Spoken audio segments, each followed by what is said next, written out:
have I got a super nature for you. Super Nature. 6 Music. Oh, Tom Mustell then is biologist turned producer and director and writer specialising in stories of where people meet nature. His book, How to Speak Well, A Voyage into the Future of Animal Communication's out now, investigating the pioneering world of animal communication where big data and artificial intelligence are changing our relationship with some of these animals forever. Tom Mustell, welcome to 6 Music. How are you?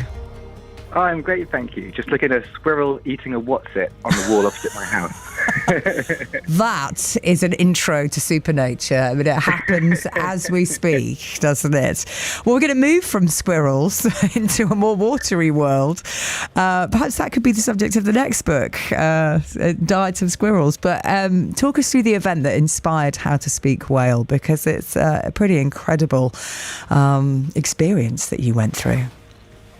Well, in 2015, I was kayaking with my friend Charlotte in Monterey Bay in California, and a humpback whale breached, which is when they jump out of the sea, and landed on top of us and dragged us underwater, and we almost died.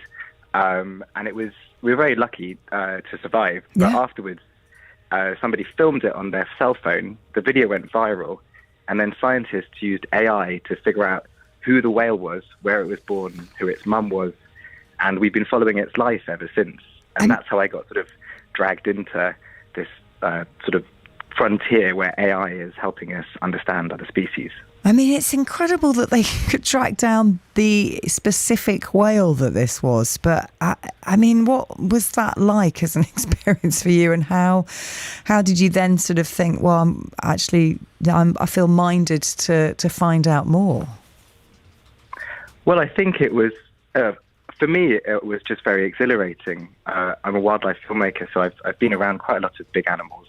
And I was just very happy not to have died. And very happy that my friend was alive too. And then afterwards, just replaying it, it was just a sort of spectacular natural experience to have the privilege of being part of, feeling that much power, being that close to something that big, like a humpback whale's about the size of a double-decker bus.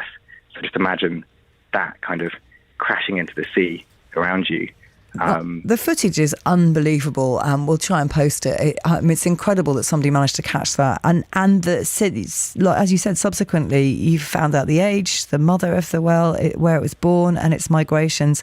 And of course, that's led you to find out more about the cetaceans, the family of those mammals. So tell us more and kind of what you've learnt through your investigations. Well, I think anybody would have definitely been a bit more interested in whales and dolphins after that happened. Yeah. But I was already really into them since I was a kid and had worked on whale watching boats and things like that. And what I found really in the last, I guess, how long is it? 6 years? 6 years, 7 years. Yeah. 7 now. Sorry, I've had a child. My idea of time has been compressed. Yeah, that can happen. But it's really just that we didn't really know very much about them. For a long time, and now the little glimmers that we're getting into their worlds are really relatable and mysterious and exciting. They've got giant brains capable of complex cognition. They recognize themselves in mirrors. They seem to be able to do things with communication that relate to some of the things we can do. They can recognize themselves in mirrors. Oh yeah, there was an experiment that one researcher did where this didn't harm the dolphins, but she worked with dolphins where she just drew little black marks on their bodies and then held up mirrors with a pen. The marks would come off after a few hours. Yeah. And when the dolphins looked at themselves in the mirrors, they noticed that there were these marks on them that weren't there before, and then they'd examine them. And that's one of the tests that some scientists use to see if an animal has self-consciousness, has an idea that it's an entity. But they also did other things actually it's a bit early in the morning, but they had, can I say they had sex? They had sex in front of the mirror. I think we understand they probably do, yes. Yeah, they made their animals. And so they sort of watched themselves and they stuck their tongue out and waggled them and sort of played around and did lots of other things that I guess you might do if you were suddenly encountering a mirror. Yeah. I mean, as you say, in sort of talking about the book, we've long asked ourselves the questions, could we make contact with other people? And we often look to space for that. But actually, you've said we could, we can do that closer to home. And what would it be like to have a conversation? And how far have you gotten down the road in those investigations? Could we one day talk to a whale? Well, at the beginning of doing the research, I thought that was a kind of silly question, but a really fun one. But now I think it could be on. I mean, there's a group in Dominica right now, a huge multidisciplinary scientific expedition that's rigging the whole ocean with hydrophones, soft robotics fish that can swim among the sperm whales that live there, drones flying overhead. And they're going to get the biggest animal behavior data set of all time.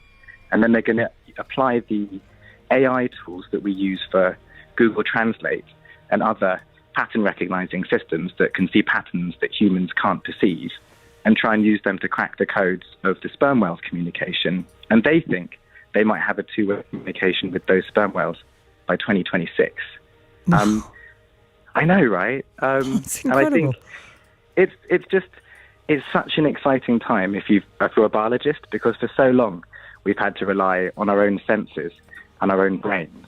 But now we've got robots that can go where we can't. We've got sensors that can perceive things we can't. And we've got these AI tools that can find patterns in all that information and reveal things in the living world that we were totally oblivious to before. I know, we're just getting closer to so much more. Tom, thank you so much for joining us for Supernature this morning. It's been wonderful to hear the story and to hear it from you. And loads of luck with learning to speak whale and with finally making contact, and with the new little one as well, obviously, who arrived during lockdown. Tom Austell, thank you very much. Take care. Cheers. Bye-bye. Bye. This is Supernature on BBC Radio 6 Music.